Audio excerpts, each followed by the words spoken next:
Hi friends, welcome to my channel. For those of you that are new here, my name is Caitlin. For those of you that are not new here, my face is happy that you are seeing it again. As you can see by the title of today's video, we are going to rank the palettes that I used in March. For those of you that are new here, instead of just ranking new to me palettes from March, I like to rank every palette I used in the month. So that's what we're going to be doing today. If that's something that you're interested in, make sure to hit that like button and keep on watching.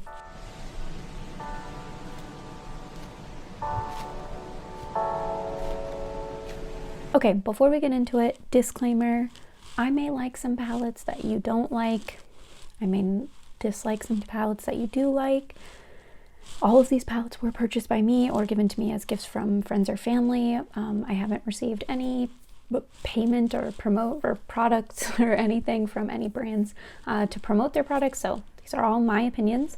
And with that, one last thing, this is my third time filming this video. If you follow me on Instagram, you know part of the story, but the first time I filmed the video, I filmed with my phone, so I had flipped the phone camera, and anyway, it just filmed my blinds versus me.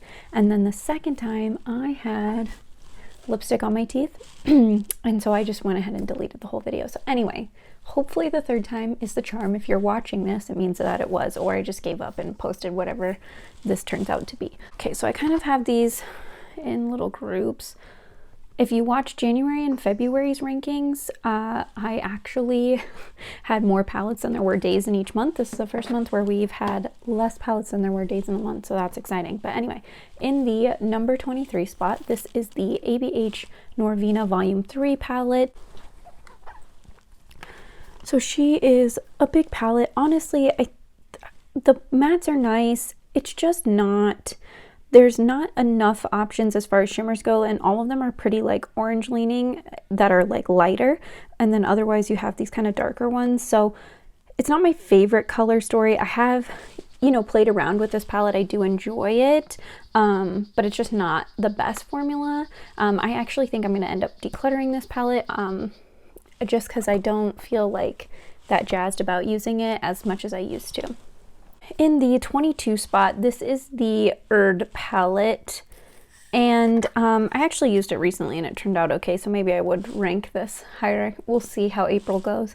This palette is okay. I don't love how chunky the shimmer formula is, but I will say that it looks really beautiful once you get it on the eye. It's just kind of messy getting it there, and I don't love, like, for me, I'm not a big fan of the packaging. I know other people are, but it's just not, it's not my vibe. In the number 21 spot, this is the Ecstasy Subversive palette from McGrath.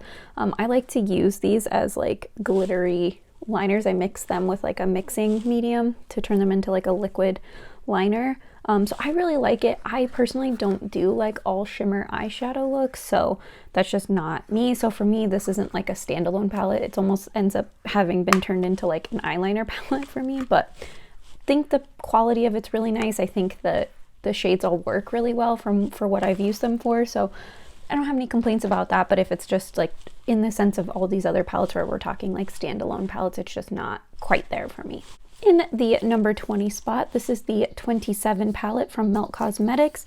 I actually like all of the mattes in this palette, especially when I'm trying to create like a very neutral, well, obviously like a pinky toned, like neutral look. I think all of these mattes perform well. I feel like both of these shimmers they're nice, but they're very like mid-tone. Like I want like a lighter shimmer with this palette, so kind of similar to the Subversive palette. It's not quite a standalone palette for the way that I like to do my makeup, but if I do an all matte look with this, I would actually say that none of the mattes are very light enough for me either.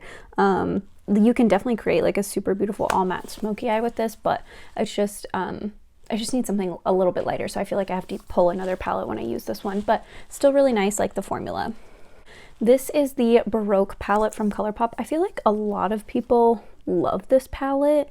I have never been able to get it to like blend well for me, no matter what eyeshadow primer I use. I just haven't gotten it to work the way that I want it to. I can get it to where I want it to go, but it takes time.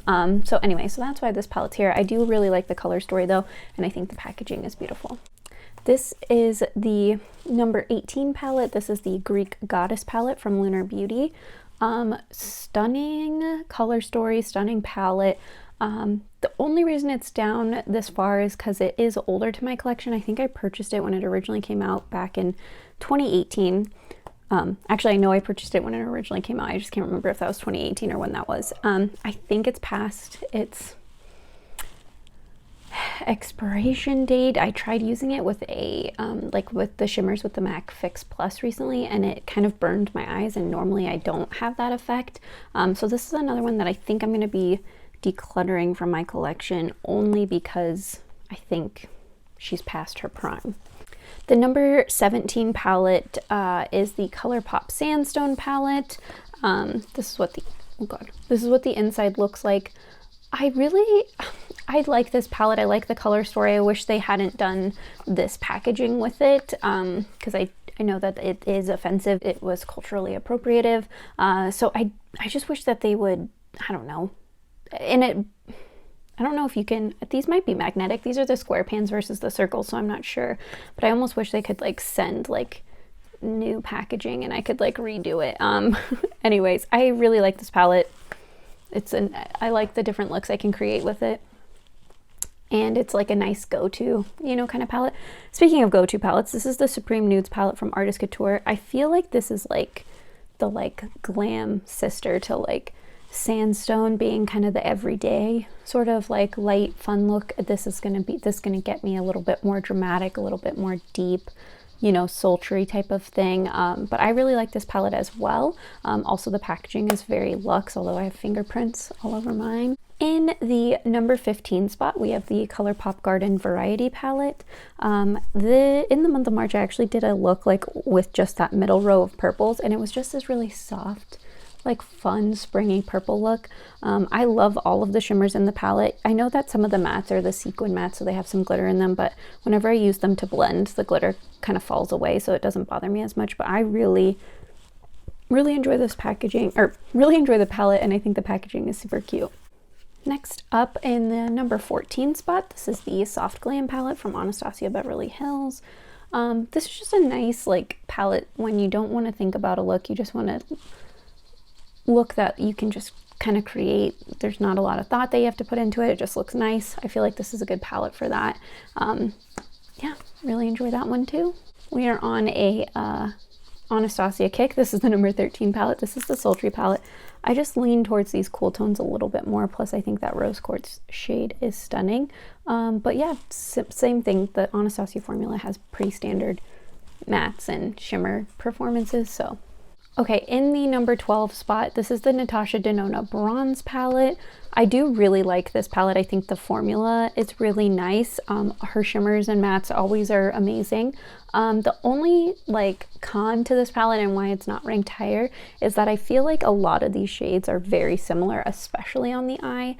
So really, I mean, it's called the bronze palette, so you get like bronze looks, but they all start to kind of look similar. I don't feel like there's a lot of variety in this palette, but I do think it's stunning, and if you want a bronze look, it's great for that. In the number 11 spot, this is the Natasha Denona Sunrise palette. I've actually grown to love this palette more than I thought I would. At first, I felt like it was too warm, but now that I've played with it more and more, I definitely feel like I like the palette, or maybe I like warmth more than I thought I did. But again, her mattes and shimmers all perform amazing. Warm tones are not my preference, so it is ranked lower for that reason, but overall I think this palette is fun to use. All right, we are in the top 10. So number 10 is the Melt Cosmetics Blueprint palette. I live for this shade Skylight. I think it's like one of my favorite shadows in my whole collection.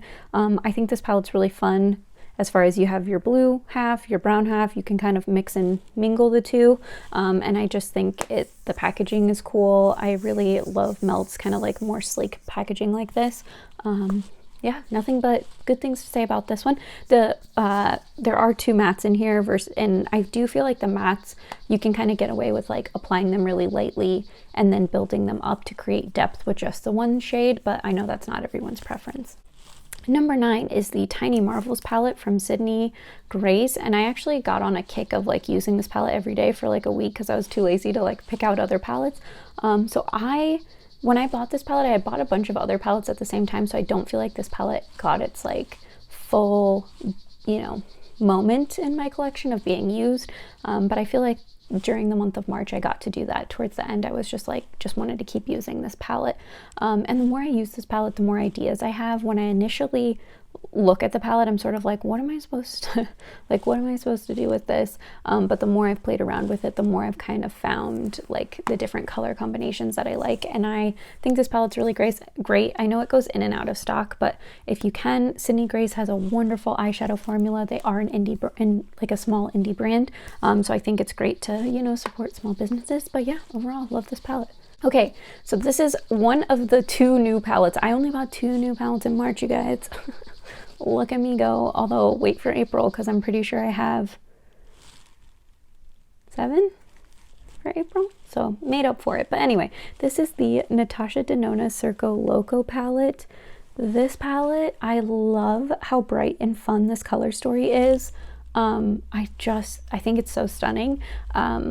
It's definitely requires some thought and some creativity to like combine color stories and things like that, but I think it's just beautiful. I think the outside packaging is fun, and overall it's a really enjoyable palette to use. Next up is the Trio Chrome palette from Natasha Denona. So this is what this palette looks like. You have the multi-chromes or duochromes kind of down the middle, and she has them lined up and, you know, like kind of color stories for you to use. But honestly, I think these mattes are all perfect for spring as well. These more pastel like neon mattes, and you can just kind of mix and match them to create a cool color story. I really like this palette. I think the mattes work well. I like the shimmer shades in here.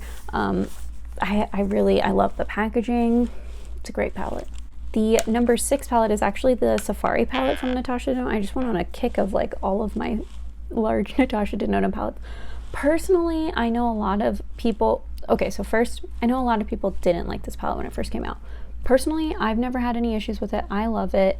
I love creating all matte looks with this palette. I think it's stunning. I mean, you know, I've never created a look with this palette that I didn't like. Like, I've never done something and been like, oh, that was kind of a bust. Everything's worked out. So I think that's nice, because a lot of I will say that there is a lot of times with palettes that I'll kind of try something and then I'm like, I don't really love that. So anyway, it's an easy trap to fall into. Top 5, here we go.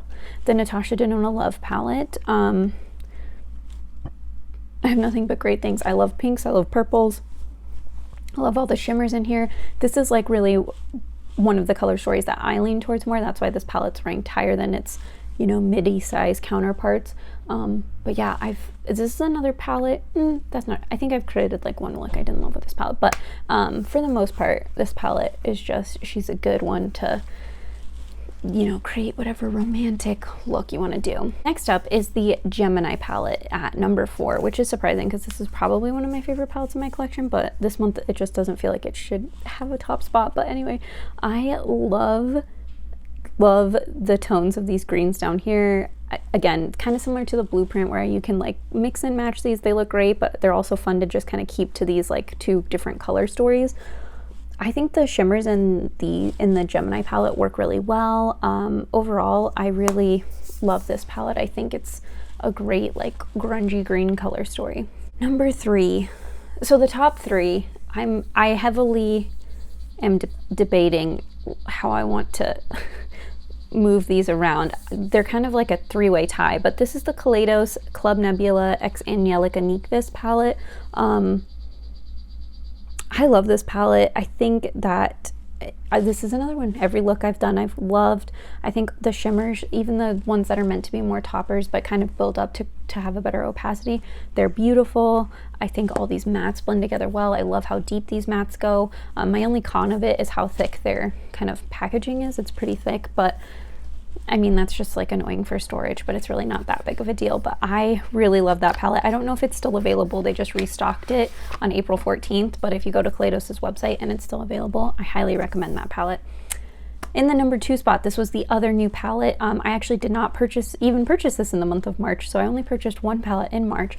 This palette, however, arrived to me in March. I ordered it, I don't remember when, but this is the Butte Bean X Shroud Cosmetics It's Freakin' Bats palette. This palette is so beautiful. These shimmers are like out of this world amazing. Like, and they're very opaque. And I just think it's such a fun, like really condensed color story. I love it so much. So that's why that one is number 2. Now, honestly, like I said, either the Club Nebula palette or the It's Freakin' Bats palette could have been number 1. But I really, in March, wasn't feeling colorful color stories as much as I was feeling neutral color stories. So the number 1 spot is gonna go to the Glam palette from Natasha Denona. And this palette, I just recommend to literally everyone. This palette is so easy to use. First of all, if you have pale skin like me, it's labeled perfectly to, like, for you to use, like center eyelid, outer eyelid, inner corner. Like, she gives you instructions. If you have a deeper skin tone, I still feel like all of these colors like really go well together, and you could still create beautiful looks with this, but it's just not like labeled for what would probably work best for you. But I think this palette is so beautiful, and like I said, so easy to use. The shimmers just look nice. Everything blends like a dream. It looks great. And yeah, so that's the number 1 palette. So those were all of the palettes I used in the month of March. And did you guys see any of those in those palettes that I mentioned? Did you see any that were your favorites, or anything that you just like can't stand and can't believe that I like? Let me know in the comments down below, and hopefully you will stick around and hit that subscribe button, and I will see you guys next time. Bye.